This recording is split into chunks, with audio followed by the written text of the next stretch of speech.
his restaurants. Although British colonies in the 1600s tried to grow both tobacco and corn here, the truth is this is not a volcanic island, so there's not the great fertile soil that places like St. Martin have. So one way around that is that you can grow vegetables here hydroponically, and we're going to go check out a hydroponic farm if I don't kill us in the roundabout. Hold on. When feasting returns, a couple of very interesting farms with very different approaches.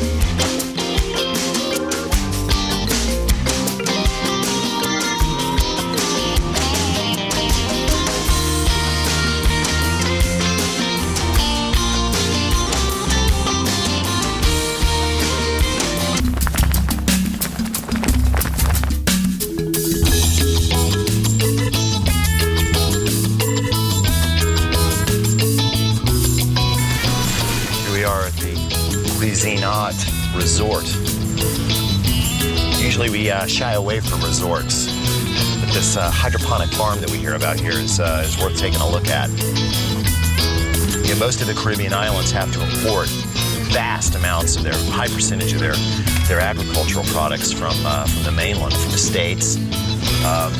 This may be kind of how they're going to get around that one day in the future. Actually, our destination is not a farm per se, but a resort. The Cuisinart Resort, named after the company that makes food processors, which also owns this place. It is very nice with beautiful views and architecture. Amenities, as they say, abound, and the food is delicious. Much of it grown by this man, Dr. Howard Resch, who runs the hydroponic farm on site. Okay, now, is it okay to take photographs in here? All you want. Being how it's a glass building. The only thing I'm asking building. you to do is walk in this bleach mat because it'll sterilize your shoes.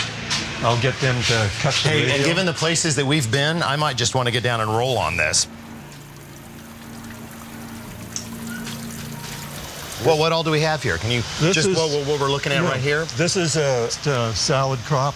You can sample anything you wish. And then we've got arugula here, 2 beds. Arugula, my favorite. These are 2 different types of arugula. And then we have oak leaf lettuces. Being grown in the greenhouse, they're very, very tender, you know. It's not like outside. They're not wind blown or anything like that. The arugula is fantastic. And this is all... This is all European bib or butter crunch. And this one here is... I almost feel bad doing this, but I'm going to do it anyway. Oh, it's okay. It won't hurt the plant. It's perfect. That's what we want. That's what you get if you look after it right and you're in hydroponic culture, you see. This is the type of lettuce that you would sometimes get if you buy in the store those clam It tastes like something. Got to taste like lettuce, right? That's what it's all about. This isn't a true hydroponic system because you see... There's dirt. Dirt? Since when do we have dirt? No way. All right. Explain. It's a hydroponic system, so what this is a pure hydroponic water culture system. Spiffy. It's just grown in the water, but then this is not straight water. We take the water, we desalinate the water with reverse osmosis. This is termed a nutrient solution because it has all 13 essential elements. Name all 13. Calcium, magnesium, nitrogen, phosphorus, potassium, sulfur, which are your major or macro elements. Then your minors include copper, molybdenum, manganese, zinc, boron, a little bit of chlorine, 13 of them. Then they get the other 3, calcium, nitrogen, and hydrogen from air and oxygen and the water. Well, you must go through a lot of tomatoes. Oh, do you sell them to anybody else on the island? No. We give the guests, when they arrive, they have a little bowl of cherry tomatoes, which is we call amenities, which they can sample right away, and there's a little card on there that invites them to visit the farm so they can see how they're grown. But, you know. Incoming. So they can really experience what they're like when they pick them right off the vine. That's like candy. So it is so easy for us to forget what stuff is actually supposed to taste like. This would be a fabulous place. I would come here just to bring my kids, well, my daughter here, just so she could learn what food's supposed to taste like. And there is only one word to describe how the crops in this big glass room taste. Perfect. Even the herbs, which grow out of many hanging gardens, are like concentrates, megamart herbs turned up to 11.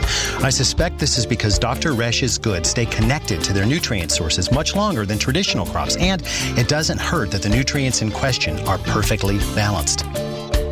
The irony to me is that, you know, we're traveling around a bunch of islands and looking at my interest, which is kind of traditional foodways and how they're going away. And if there's a commonality, it's that none of these islands can support themselves agriculturally anymore. Do you think there could be a time when what you're doing can actually change the world, so to speak, at least down here, as far as making sustainable agriculture? Hydroponics really fits into areas where you've got limited water supply, you've got poor soils. I mean, if you established a hydroponic farm, say about 5 acres or so in one of these islands, then you could ship to neighboring islands. And so these all have opportunities. And each one of those islands could have their own hydroponic farm. Well, you could say local. Local. The L word. Not only local, it's on site. Yeah. Fearing that we might consume every single morsel of food growing under his glass, Dr. Resch takes us just across the road to visit a very different type of farm. Not a